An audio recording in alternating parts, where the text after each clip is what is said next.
Hey, welcome to the show. Every Sunday afternoon, we answer your home improvement questions. My name is Jared Mellick. Sitting next to me is my father, Ken. Hey, everyone. Surprise, surprise. This show is all about your questions, so we're looking forward to your calls. Where are you? You're in the house. Hey, welcome to the show. That's right. It is called In the House, all about home improvement and construction. If you have a project that you're working on and you want to know how to get to the next step, or if there's something in the house that you need to fix, you want to know how to get started with it, this is the place to be, whether it's a structural question, electrical, plumbing, anything having to do with home improvement is perfectly okay with us. 407-297-9696 or toll free 855-297-9696. My name is Jared Mellick. Next to me normally is my father, Ken, but he is out this week. And so sitting in is producer extraordinaire Josh Smith. How y'all doing today? And so we've got a big show lined up for you. Lots of stuff to get to today on In the House. You're not going to want to miss any moment of it, for sure. We're going to start out the show here in just a second talking to Kidde about fire safety, what to do around your house to protect it from injuring you or your family in case of a fire. We also are going to talk about next week. We're going to be at the Home and Garden Show. Talk about that. Also, some other specials, some paver talk a little bit later on in the show. And then an email question as well. But the best part of this show is you, our great listener, and interacting with you. So if you have a question about how to do a project around your house, we'd love for you to give us a call, 407-297-9696, toll free 855-297-9696. All right, let's go to the phones. Let's talk to Heather Caldwell. Heather, how are you today? Heather? Yes. Okay, there we go. Okay, gotcha. So this is one of the things that it can just be so devastating to a family, even if there's not loss of life, which obviously loss of life is horrible. That's incredibly devastating. But I know somebody who had had a fire a couple years ago. And they just talked about how devastating it was to them, how even, fortunately, everybody made it out of the house okay, thanks to smoke detectors, but that their whole family was just devastated because of the loss of their home and the loss of their possessions and things like that. And fires are just one of those things that are just incredibly devastating. That's true. They are devastating, and it's awful whenever a home fire happens to a family. Like you said, most of us have things in our home that are so personally significant that you can't replace them. But at the end of the day, the most important thing is to make sure that you and your family have gotten out safely, because absolutely you cannot replace the life of a loved one. So it's really important that families know what they're going to do when those smoke alarm sounds, that they have working smoke alarms, and that they have enough working smoke alarms throughout their home, and they have created an escape plan and know what to do when those smoke alarms sound. For sure, and the first step in the process, of course, is having that first line of defense, which is a smoke detector. And the thing is that I'm in a lot of houses, just going to talk to people about their remodels and additions and things like that. And it's one of the things that I actually look for as I'm walking around is whether or not somebody has a smoke detector. What is a good number? Like, is there a rule of thumb that says that how many you should have and what type? There is. The National Fire Protection Association and other fire safety experts recommend a home have a smoke alarm on every floor and inside and outside of every bedroom. So depending on the makeup of your home, you could easily, on say an average 2,000 square foot home that's 2 stories with most bedrooms upstairs, you could easily have 4 to 6 smoke alarms in a home. Now that is to get your home up to the current code. If you have a home that was built, say, in 1990, 1980, or, before 1970, chances are you may only have one or two smoke alarms in your home. And so I think there's two things people need to think about. One, are the smoke alarms I currently have in my home working? And two, do I truly have enough smoke alarms? For instance, my house, my personal house, it was built 4 years ago. I have 7 smoke alarms in my home. It was part of the new construction code. So if you have an older home, you really need to think and go, wow, why not bring my home up to the protection standards of a new home? Right. And that's something you can really think about. And the other thing is really think about locations. One of the things Kidde has done this year is launch a line of smoke alarms that make it simpler for people to figure out which location to put their alarms in. Bedroom, kitchen, living area, hallway. Those are 4 of the common areas that you put smoke alarms. And so we wanted to make sure that it was easy for families when they go to the hardware store, the home retailer, and go, okay, what smoke alarm do I get? Think about the areas where you know you're going to need to get out of, and you know where your family's going to be, so that you can have a smoke alarm. Because the most important thing is that you have enough time to hear a smoke alarm when it sounds. Mm-hmm. Most people don't realize that from the first time a smoke alarm sounds, you have on average 3 minutes to escape a home safely. Wow. That is not a lot of time, particularly at night. And most fatal fires do happen at night. Right. Well, and then a huge amount of fire-related deaths actually don't necessarily occur because of the fire itself. It's actually the smoke inhalation. Correct. Smoke inhalation is very, very dangerous. It's very, very toxic. And that's why, when we were little, we probably had fire safety education during October, Fire Safety Month in our schools. Mm-hmm. And firefighters would always remind you as a child, stay low and go. I've heard firefighters say that with my children, stay low and go. And that's something as adults we need to keep in mind as well. Particularly if you have children in the home, you need to make sure that your escape plan is such that your children know what to do when the smoke alarm sounds. They're not going to panic. And that everyone in your home knows to stay low and go and, get out of the house, go to the meeting place that you have already decided upon before a fire happens. And again, that is also why it's so important to have more than just one smoke alarm in your home, because wherever you are in the home, you want everyone to be able to hear those smoke alarms and respond correctly.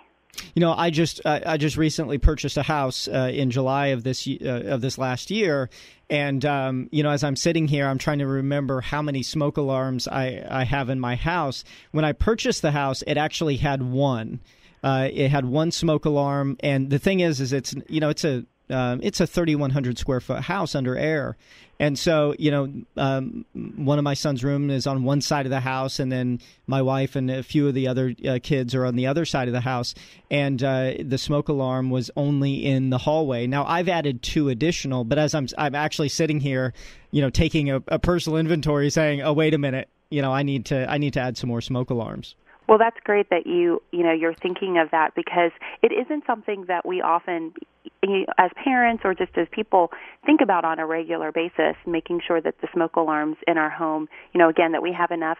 The other thing that I would encourage people to do, especially since it's the new year, you're kind of taking inventory of things in your home, the little projects you're going to do over the winter.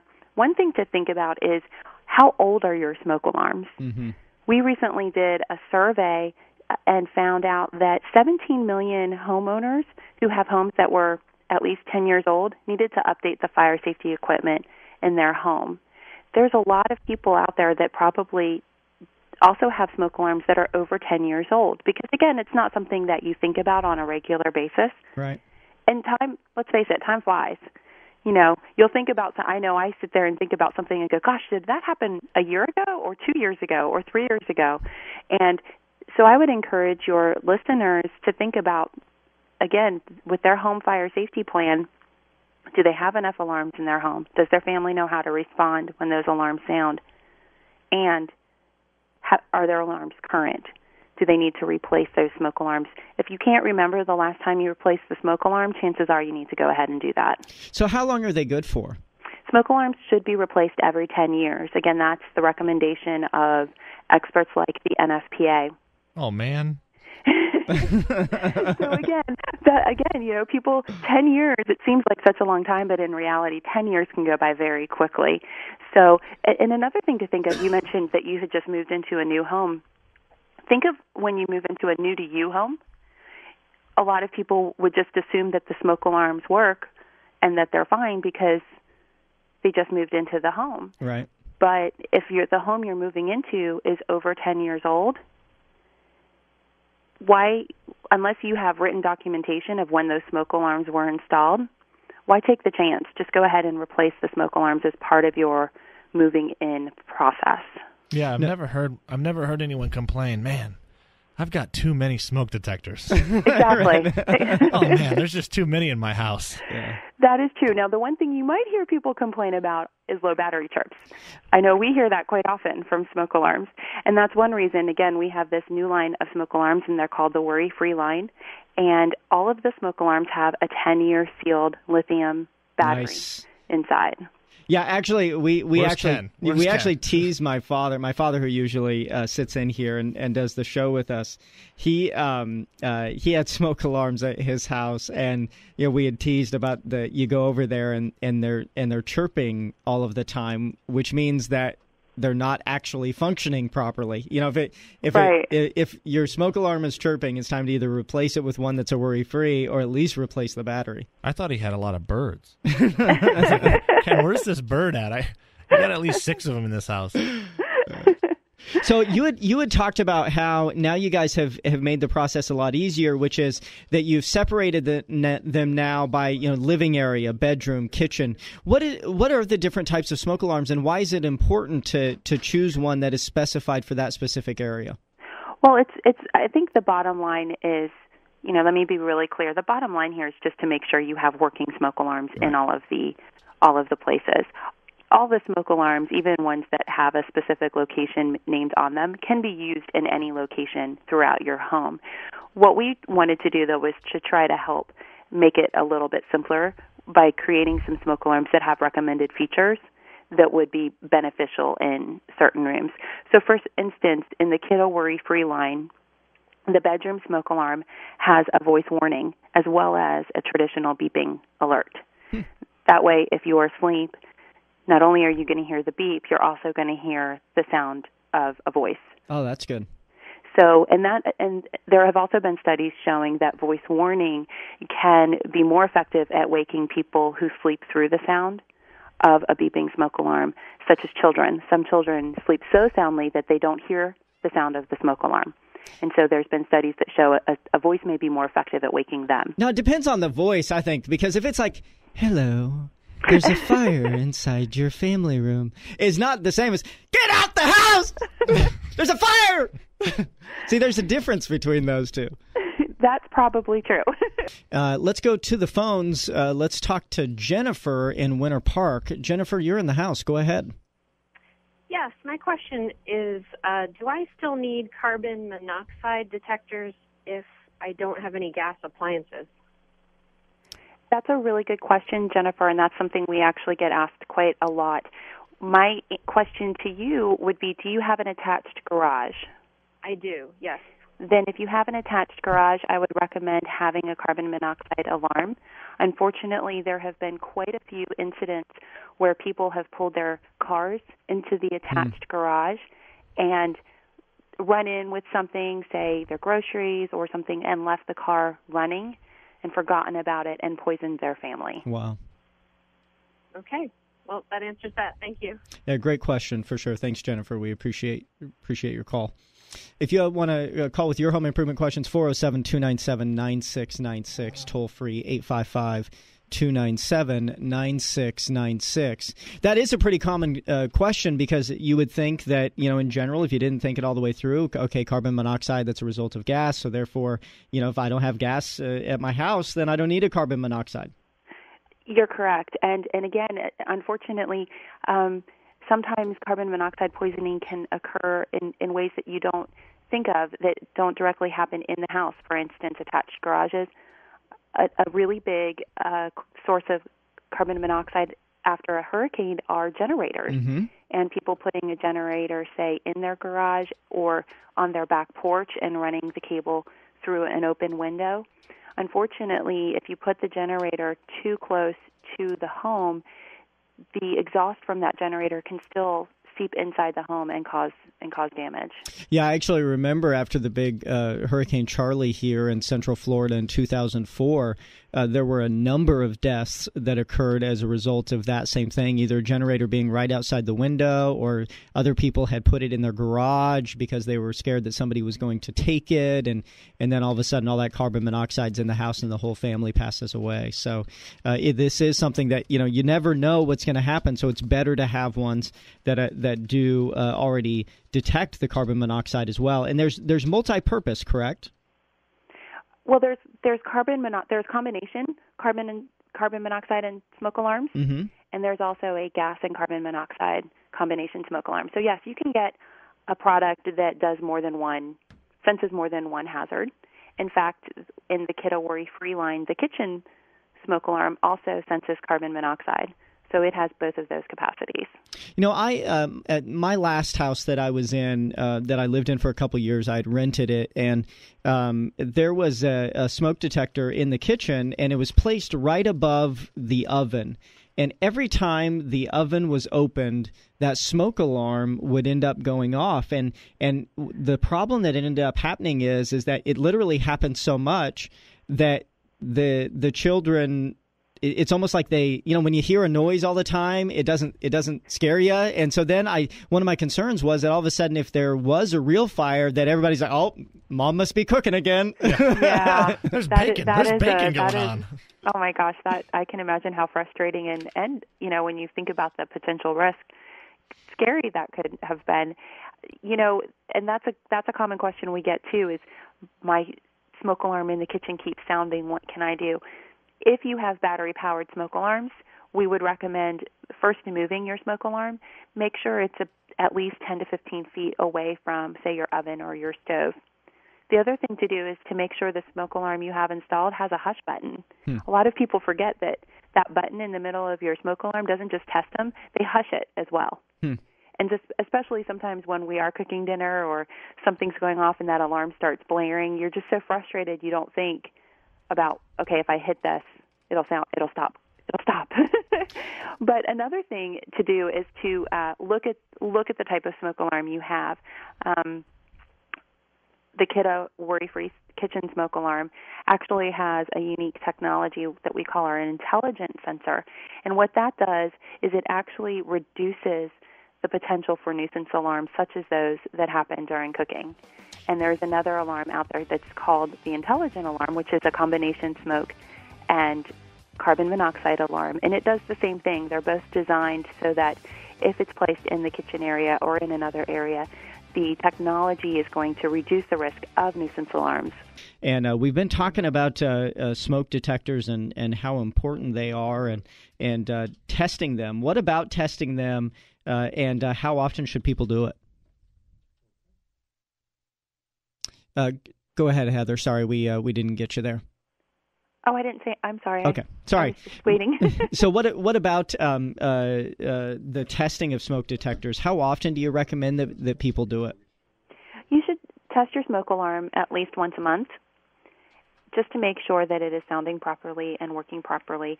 And again, I can't stress enough that the follow-up to testing the smoke alarms is to replace batteries at least twice a year, and also to replace your smoke alarms every 10 years.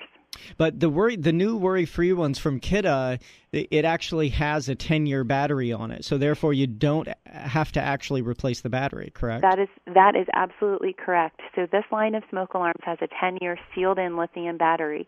So the alarm is designed to click on as soon as you put it onto its unique mounting bracket. You click it once. It is activated for 10 years.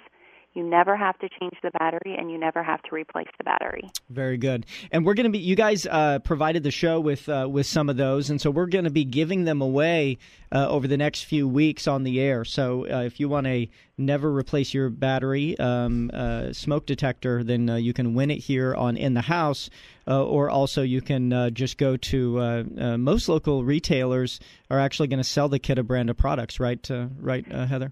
Yes, this product is right now exclusive at the Home Depot. Oh, okay. So go to your local The Home Depot and you'll find this line of products.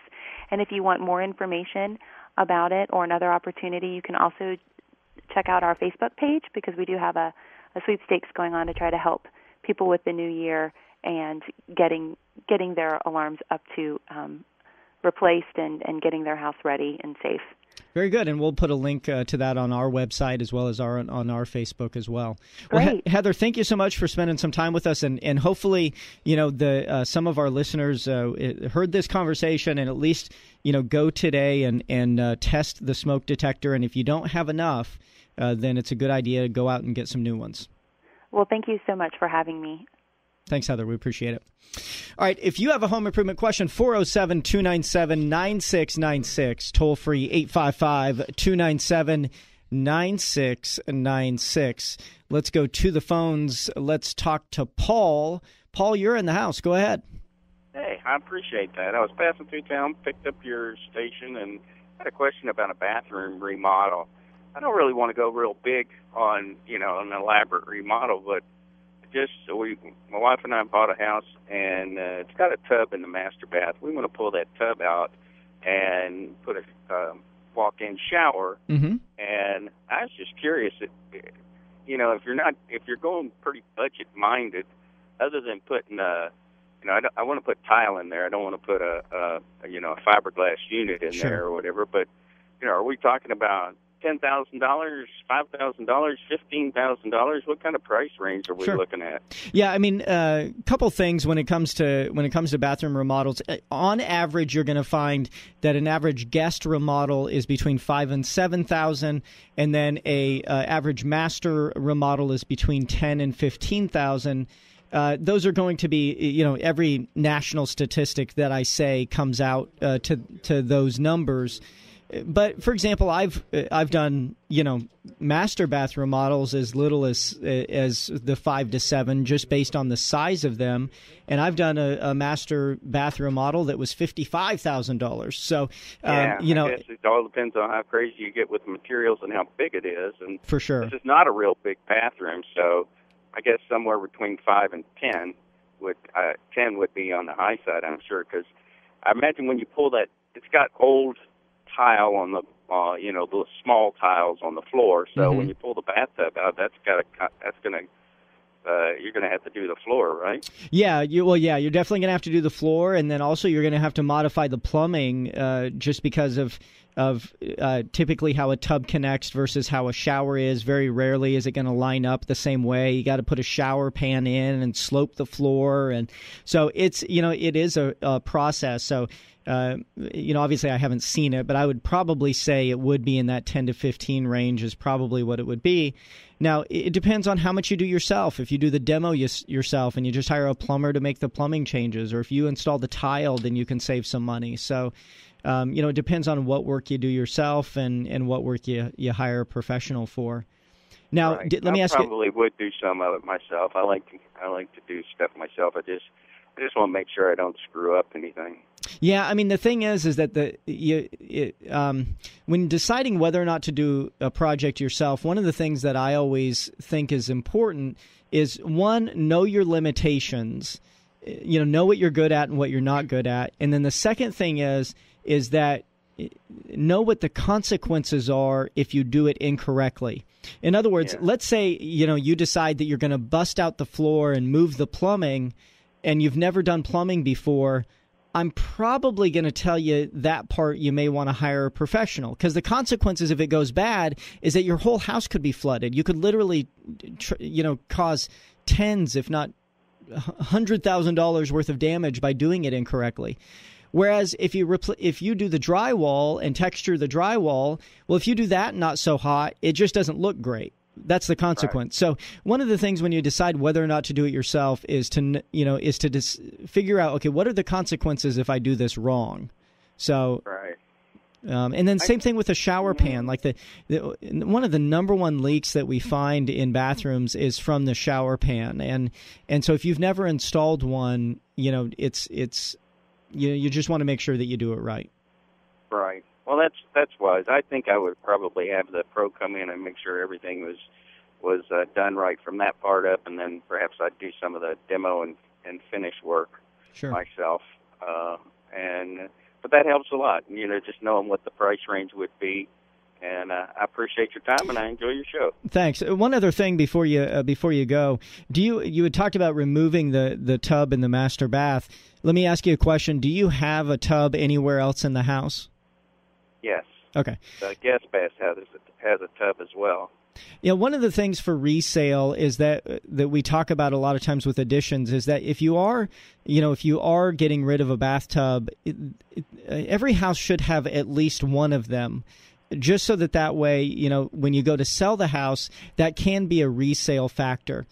So it's okay. I mean, if I had to choose between a really nice big open shower and a bathtub and a master bath, you're going to find that most people would much rather have the nice big open shower, unless there's not a bathtub somewhere else in the house. And then in that case, I think that you do have to have one. Like, for example, the house that I bought this last year, there wasn't a bathtub anywhere in the house. So when I purchased the house and I had a young child, my wife was pregnant with a baby, and so I knew that I have to have a bathtub in the house in order for the baby to take a bath. And so therefore I had to, replace, remodel one of the bathrooms in order to have a bathtub in it. But not everybody's going to have that capability. So just food for thought when you go to do that addition or remodel. Yeah, that's a good idea. I hadn't thought about that. So, I think the shower is going to be an improvement since there's a tub in the other bathroom. We should be all right as far as resale later if we ever want to do that. But all right, Paul. Thanks a lot for your question. We appreciate it. I appreciate it. Thanks for your show and your expertise. Thanks, Bye. Paul.